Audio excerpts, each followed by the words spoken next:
మహిళలు రాజకీయాల్లోకి వచ్చినటువంటి వారిని చాలా పరుషమైనటువంటి పదజాలంతో ఒక బాధ్యతాయుత పదవిలో ఉన్నటువంటి వ్యక్తులు విమర్శ చేస్తే మరి వాళ్ళు వచ్చేవాళ్ళు కూడా రాకుండా వెనక్కి తగ్గేటటువంటి పరిస్థితి ఉంటుంది.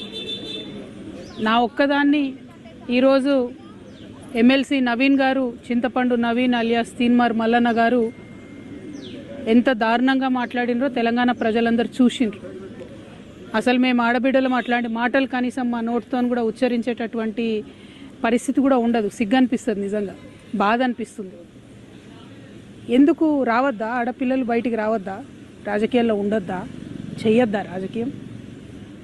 ఏం మాటలు ఇవి? అంశం మీద మాట్లాడాలనుకుంటే, ఇష్యూ మీద మాట్లాడాలనుకుంటే ఇష్యూ బేస్డ్ మీద మాట్లాడండి. దాదాపు 1.5 year నుండి తెలంగాణ జాగృతి నుండి బీసీ అంశాల్లో మేము అగ్రభాగాన నిలబడి పోరాటం చేస్తాం.